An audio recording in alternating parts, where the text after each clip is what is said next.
آج ہم آپ کے سامنے ابراہیم علیہ الصلاۃ والسلام کی اولاد کے قصے شروع کر رہے ہیں۔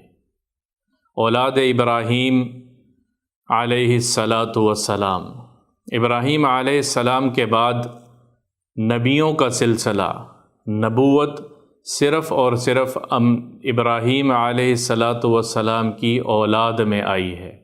اسی وجہ سے جد الانبیاء کا بھی لقب دیا گیا ہے ابراہیم علیہ الصلاۃ والسلام کا۔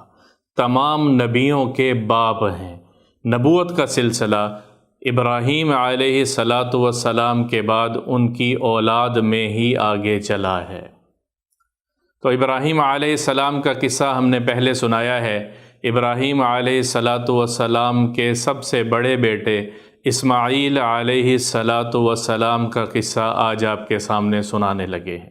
اسماعیل علیہ الصلاۃ والسلام ابراہیم علیہ السلام کی بیوی ہاجرہ سے پیدا ہوئے، اور اس سے پہلے اسماعیل علیہ الصلاۃ والسلام کا قصہ ان کے ذبح ہونے کا، ان کے ذبیح اللہ کا لقب پانے کا قصہ ہم سنا چکے ہیں۔ یہاں پر اسماعیل علیہ الصلاۃ والسلام کی زندگی کو اختصار سے بیان کرنا ہے۔ ابراہیم علیہ الصلاۃ والسلام کی عمر 85 سال تھی جب ان کے ہاں اسماعیل علیہ الصلاۃ والسلام پیدا ہوئے، اور اسماعیل علیہ الصلاۃ والسلام کے تقریباً 13 یا 14 سال کے بعد جب ان کی عمر ابراہیم علیہ السلام کی عمر 99 سال ہوئی یا 98 سال ہوئی، تو ان کے ہاں اللہ نے ان کی پہلی بیوی سارہ سے اولاد دی، جن کو اسحاق جن کا نام ہے علیہ الصلاۃ والسلام۔ اس کے بعد اسحاق علیہ الصلاۃ والسلام کا قصہ سنانا ہے۔ اسماعیل علیہ الصلاۃ والسلام جب اپنی والدہ کے ساتھ بیت اللہ کے پاس مکہ، جہاں پر بیت اللہ آج موجود ہے، وہاں پروان چڑھے بڑے ہوئے، اور جو قبیلہ ان کے پاس آ کر جس نے رہائش اختیار کی، جرہم اس قبیلے کا نام تھا، اسی قبیلے کے ساتھ ہی اسماعیل علیہ الصلاۃ والسلام پروان چڑھے ہیں۔ اور اللہ تعالیٰ نے قرآن میں اسماعیل علیہ الصلاۃ والسلام کا ذکر فرمایا ہے، وَاذْكُرْ فِي الْكِتَابِ اسماعیل إِنَّهُ كَانَ صَادِقَ الْوَعْدِ۔ اللہ تعالیٰ قرآن مجید میں بتاتے ہیں کہ اسماعیل علیہ الصلاۃ والسلام کا قصہ ذکر کرتے ہوئے، اور دوسری جگہ پہ اسماعیل علیہ الصلاۃ والسلام کے ساتھ اور انبیاء کا ذکر کیا ہے، وَإِسْمَاعِيلَ وَإِدْرِيسَ وَذَلْكِفْلِ۔ اسماعیل علیہ السلام کا، ادریس علیہ السلام کا اور ذوالکفل علیہ الصلاۃ والسلام کا ذکر قرآن میں اللہ تعالیٰ نے کیا ہے۔ اسماعیل علیہ الصلاۃ والسلام کی پہلی شادی عمارہ بنت سعد ایک خاتون ہے، ان کے ساتھ ہوئی ہیں، اور محدثین نے قصہ نقل کیا ہے کہ عمارہ کے ساتھ جب اسماعیل علیہ الصلاۃ والسلام کی شادی ہوئی ہے، کچھ عرصہ گزرنے کے بعد ابراہیم علیہ الصلاۃ والسلام حال احوال لینے کے لیے ان کے پاس آیا کرتے تھے، تو ان کا چکر لگا تو انہوں نے حال احوال لینے کے لیے اسماعیل علیہ الصلاۃ والسلام کے گھر تشریف لے آئے۔ جب گھر داخل ہوئے تو ان کی اہلیہ عمارہ سامنے بیٹھی ہوئی تھیں، تو انہوں نے، بڑے میاں تھے، انہوں نے سواری پہ سوار تھے، پوچھا کہ اسماعیل کہاں ہے، اپنا بتایا نہیں ہے، تو انہوں نے کہا کہ وہ باہر شکار کے لیے گئے ہیں یا کسی کام کے لیے گئے ہیں۔ تو انہوں نے کہا کہ اچھا یہ بتاؤ کہ گھر میں گزر بسر کیسا ہو رہا ہے؟ تو وہ کہنے لگی سخت حالات تنگ ہیں، کھانے پینے کی بھی بہت تنگی ہے، حالات کوئی بہت اچھے نہیں ہیں۔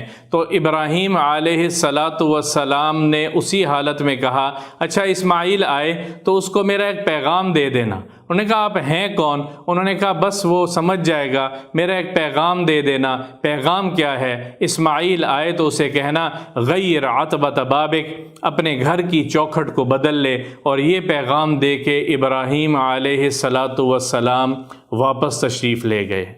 تھوڑی دیر کے بعد اسماعیل علیہ السلام گھر تشریف لائے اور انہوں نے آثار سے معلوم ہوا کہ کوئی جیسے آیا گیا لگتا ہے، تو انہوں نے کہا کوئی آیا تھا؟ انہوں نے کہا ایک اس طرح بڑے وجیح شکل کے بڑے میاں آئے تھے اور وہ ایک پیغام آپ کے نام پہ دے گئے ہیں۔ انہوں نے کہا کیا پیغام دے گئے ہیں؟ انہوں نے کہا جاتے ہوئے وہ کہہ گئے ہیں کہ اسماعیل آئے تو اس کو کہنا کہ اپنے گھر کی چوکھٹ بدل لے۔ انہوں نے کہا کوئی حالات کے بارے میں پوچھا تھا؟ تو انہوں نے کہا کہ حالات پوچھا تھا تو میں نے کہا بڑی سختی چل رہی ہے۔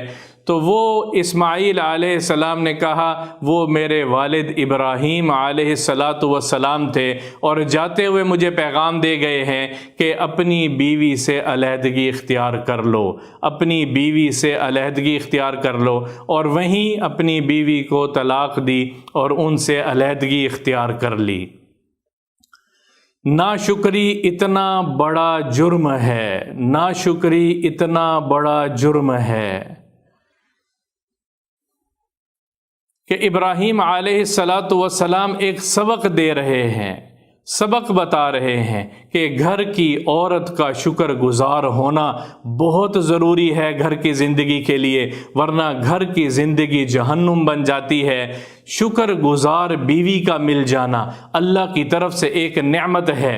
پھر کچھ عرصہ گزرا تو اسماعیل علیہ السلام کی شادی قبیلہ جرہم کی ایک خاتون سیدہ بنت مزاز کے ساتھ ہوئی، اور اسی طرح سے کچھ عرصہ پھر گزرنے کے بعد ابراہیم علیہ السلام تشریف لے آئے، اور وہ گھر میں جب داخل ہوئے تو اسماعیل علیہ السلام موجود نہیں تھے۔ اس بار پھر انہوں نے سوال کیا کہ گھر میں کیسا گزر بسر ہو رہا ہے؟ تو اس نے کہا الحمدللہ، اللہ کا بہت شکر ہے، کھانے کے لیے بھی مل جاتا ہے، پینے کے لیے بھی مل جاتا ہے، اور میرے رب کی نعمتیں گنوانا شروع کی۔ تو ابراہیم علیہ السلام نے کہا اسماعیل کہاں ہیں؟ وہ باہر گئے ہوئے ہیں۔ اچھا اگر اسماعیل واپس آئے تو اس کو میرا ایک پیغام دے دینا۔ انہوں نے کہا بتائیے کیا پیغام دینا ہے؟ کہنا کہ اپنے گھر کی چوکھٹ کی حفاظت کرنا، اپنے گھر کی چوکھٹ کی حفاظت کرنا۔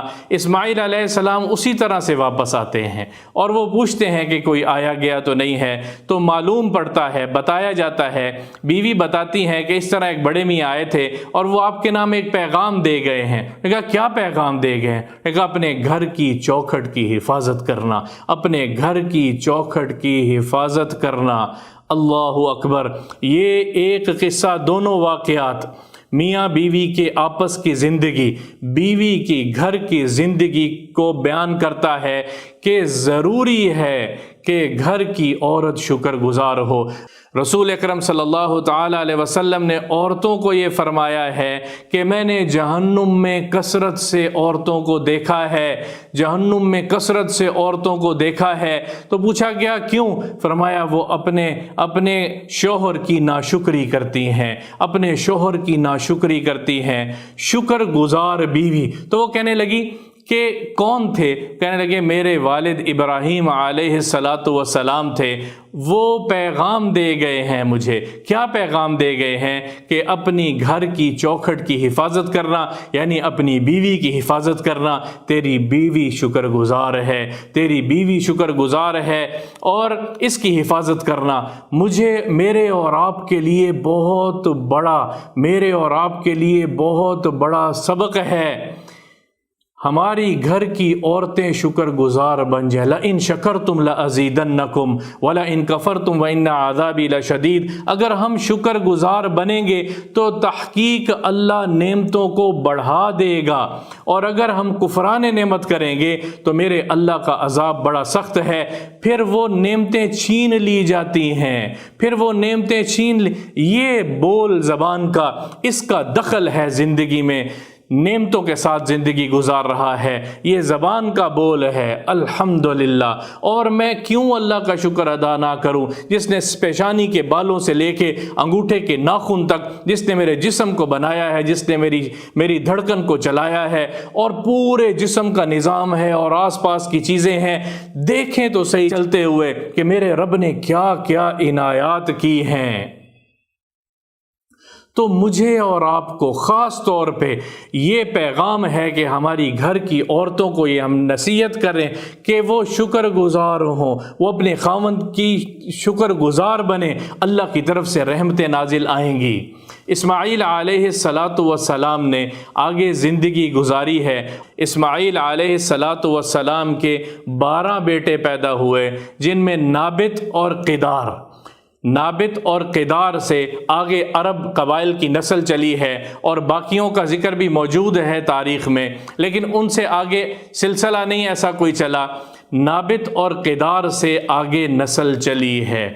اسماعیل علیہ السلام 127 سال کی عمر میں ان کا انتقال ہوا۔ اس سے پہلے ان کی والدہ کا انتقال ہو چکا تھا، اور ان کو اپنی والدہ کے پاس، اسماعیل علیہ السلام کو اپنی والدہ کے پاس بیت اللہ کے جانب حجر کے ساتھ کسی جگہ پہ اسماعیل علیہ السلام کو دفن کیا گیا، اور وہیں ان کی والدہ ہاجرہ، اماں ہاجرہ بھی مدفون ہیں، ان کو بھی وہیں دفن کیا گیا تھا۔ تو دونوں کی قبریں اس وقت مطاف کے اندر آ چکی ہیں۔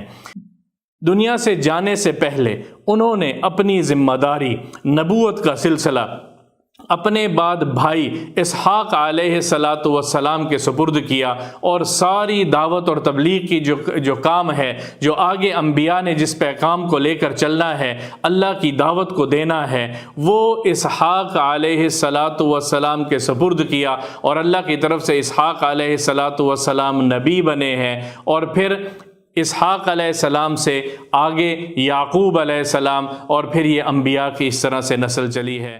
میم school 67F opposite Gourmet Bakery, Johar Town, Lahore. Phone 0320 670 1616 042 3522 859 0231 8710 1071